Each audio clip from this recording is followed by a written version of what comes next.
Welcome to the Full FX Unfiltered with me, Colin Lambert, publisher of the Full FX. This edition is in association with 360T, and I'm delighted to welcome to the video screen, I think for the first time actually, a very old friend of mine and most of you out there, Darryl Hooker, who is head of NDF Strategy at 360T. Darryl, it's great to finally have you the other end of the line here. Well, thank you very much. Thanks for the invitation, Colin. Always a pleasure to see you. And happy to talk about anything. Exactly. One day we'll do this in person. So anyway, what I wanted to do was really sort of pick your brains around what's happening in the NDF space, because we've had an evolution from voice to E. And I think everyone's well aware of that one. But I think what's maybe less obvious to people is that there's a secondary evolution now taking place within the eNDF space. How do you see it evolving at the moment? So it's been an interesting sort of journey so far in that, we had an incumbent in place for a long time in the EFX space, and client demand has been looking for more transparency, more market data, more price discovery, and consistency in that pricing as well. So it's opened up the opportunity for the ECNs to look at this space and start providing services and products. Hence, I've joined the journey with 360T, and they've had a product in place for almost a year now. So it's interesting for me to see the development of that product and how it has been very much client driven. Yeah, it's interesting, isn't it? Because this is kind of aimed at the buy side now, isn't it? We've got the interdealer space, but now it is that client demand, isn't it? That's really pushing this latest, I guess, evolution. Yeah, I mean, definitely. I mean, and they're a very demanding crowd. It's a regular build. We have to establish a price, narrow a spread, build the liquidity, and then provide consistency. Yeah. So we've got to tick all of those boxes. But it's an interesting evolution because we're building a very interesting ecosystem at 360T and trying to pull all of these units together, whether we're pulling in data, whether we're pulling in credit models, our onshore and offshore banking relationships, the fact that we are a regulated trading environment. There's so many boxes to tick to actually put a firm offering and a positive offering in front of the client. Yeah. One of the things I wanted to ask you about is the challenges. I think we understand we can talk about the opportunities as well, but generally the challenges of moving from what has traditionally been an RFQ environment for the client into a stream. Yeah. What does that involve? So that's a good question, in that the client has had a good association with their banks or liquidity providers, and we've provided connectivity to that, and we continue to do so. And you could consider it to be a conflict of interest to provide streaming alongside requests for quote or requests for stream. So it's actually complementary. That's the way we see it. It's both competitive and complementary. So you have to understand the nature of the execution, the nature of the challenge, and the nature of the give up. So if I'm the client going through an RFS, I leave information behind. There is some degree of information leakage when I make that request for a quote. However, when I'm looking into my streaming NDF, so I'm getting a constant stream of prices from a number of liquidity providers, I can look at that stack. I get information about supply and demand. I can see the spreads. I can see the depths. I'm getting some good intelligence. I'm getting some free market data. And I can then decide whether I want a sweep trade or a full amount trade. Will the tags that I've got allow me a full amount trade? And I'm reducing my signaling risk. And I think that's very important to the end client. So there's different ways of forming that transaction and different reasons for wanting to do it in either manner. So I think they are complementary, but it is part of the evolution. It's gone very much from RFS as a client towards streaming, because there's a lot more intelligence and data available. So streaming is available to them. And the next stage of that will move on to algo trading. Yeah, it's interesting because the way you're talking about it strikes me that we're really looking at a similar model to what happened in spot, which tells me the LPs are quite comfortable with, I guess, the quality of flow they're getting. Because generally speaking, you're not going to offer a sweepable flow if you're going to get picked off all the time, are you? So it's interesting that I guess that's a testament to the environment that you've created. Yeah, I mean there's a lot of intelligence around the pricing now, a lot of analytics, etc., that we can share. And to be honest, bad behaviors are not accommodated.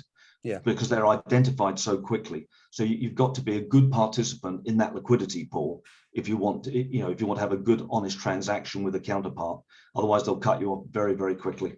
Yeah, and I think, I guess that's one of the big advances we've seen over the last year, 18 months. The data and analytics provided by the platforms and independent third parties has become so much better that we can actually, it's not regulating behavior, it's kind of self-regulating behavior, isn't it? Yes, it is. I mean, we've identified these behaviors so quickly, Colin, because of what you mentioned, the tools that are now available. And we get very excited. I mean, what I'm doing at the moment is very much a startup business within a very mature company. Yeah. So I feel like I'm building something completely new. But it's, as you sort of said, it's a path well trodden through the spot evolution, and we're seeing the same things happen again, and we're seeing behaviors happen again. So as new tools became available, people found ways, let's be honest, to abuse them. Then we found ways to clean them up. So we reined them back in again. And, as I see it as a startup business, I see a new liquidity provider or a new consumer come onto the platform. We get very excited about the new volume, as everyone does. We're all driven by ADV at the end of the day. We love seeing the big number printed, but how do we construct that number? And it's rather like throwing the water into the bath. You see it splosh up at one end and you get a nice big peak and everyone's raving about this peak, and then it flattens back out again. So you find a natural level of business, but it's good, mature, professional business that we're trying to accommodate. We're not really looking for those big spikes. It does happen when they come in. We all get excited, but then it levels out, and also the behaviors level out. So I'm very interested in keeping an orderly market intact at 360T. Yeah. You mentioned earlier, like the data, how much is market, I guess the more people you have streaming, the better data you're likely to actually be able to produce. So is this now being distributed back to the market? There are aspects of the market data which are going back to the market now, but to be honest with you, Colin, it's such early doors that it'll be a lot richer as the community grows. And obviously, it's one of those things that will building the community. It's one of those things that will actually probably build it over the next year, 2 years. It's as you said earlier, it's our next evolution, which I guess brings me to my other point there is that you mentioned is credit. Now, credit is a challenge no matter what market we're in. What credit models are you operating? Is there a single model, or have you got multiple models to? So we've got multiple credit models, 3 basic credit models. So we've got bilateral credit. We all know how that works. We've got prime bank intermediation, and we've also got a CCP. So there's all manner of ways that we can connect a very diverse community of users across these various credit channels and bring them together into one liquidity pool. So it's very powerful.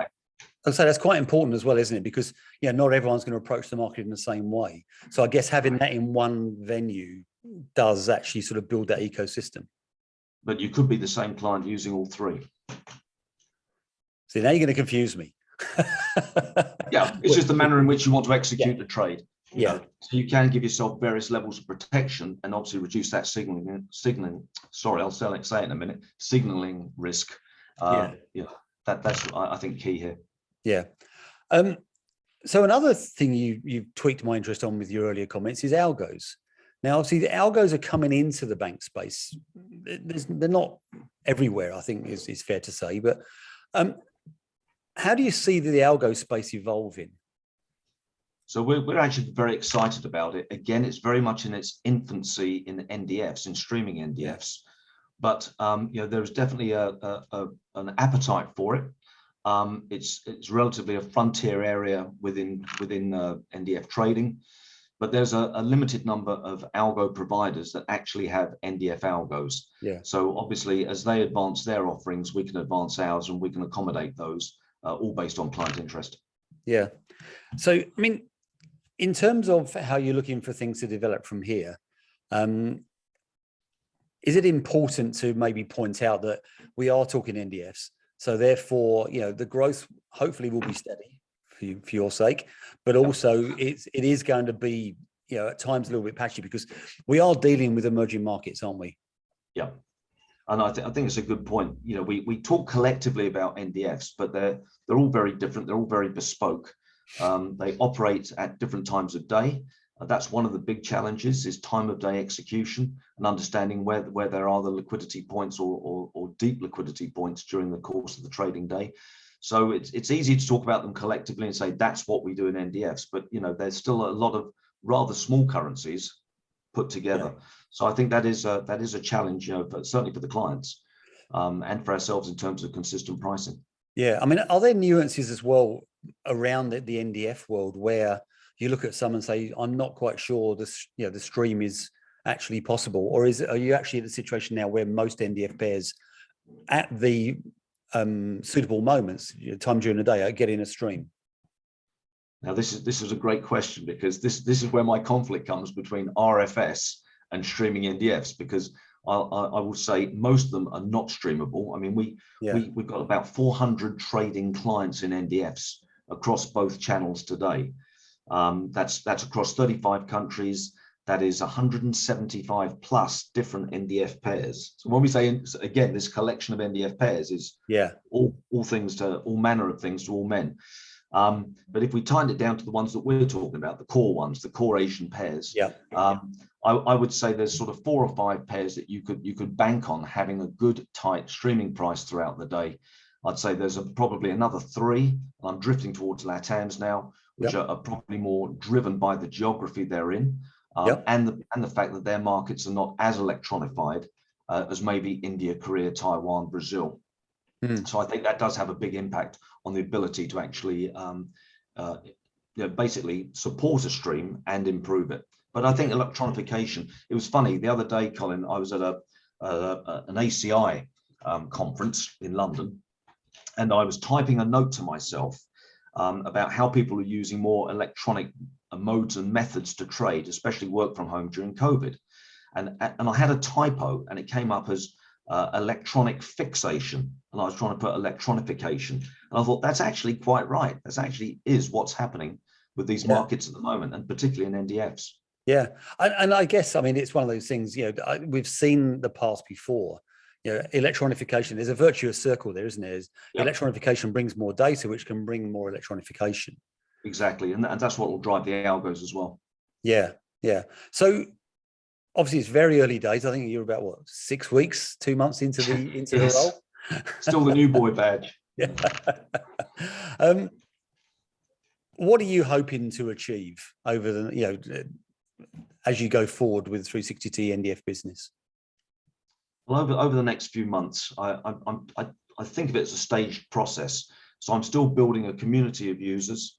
Once I've got a thick and rich community, and these things can be done sequentially, not or in parallel. So in parallel, I'll be building out those credit relationships within that community as I'm expanding the community. That legitimizes what we're doing in terms of the more liquid NDF pairs. But I think you earn the right, Colin, and what I hope to do is earn the right to add more currencies, more tenors, more products. There's obviously a desire to build out the forward curve. We're hearing that all the time from both sides of the market. These are developments that I would like to make with 360T over the course of the coming months.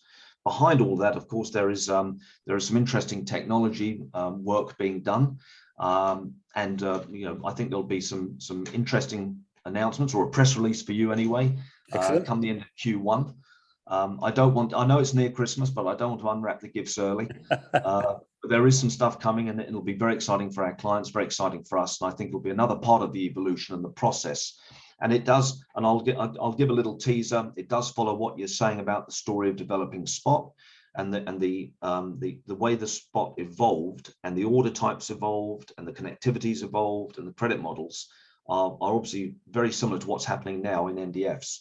So I think that's a little teaser of what is to come at the end of Q1. Always leave them wanting more, right, Colin? Exactly. I love to end on a little teaser, Darryl. All I can say is I wish you the best of luck with it. It's been great talking to you. Thanks for coming on the Full FX Unfiltered. This edition in association with 360T. Thanks everyone for watching, and we'll be back again soon. Thanks, Darryl. My pleasure. Thank you, Colin. Thank you.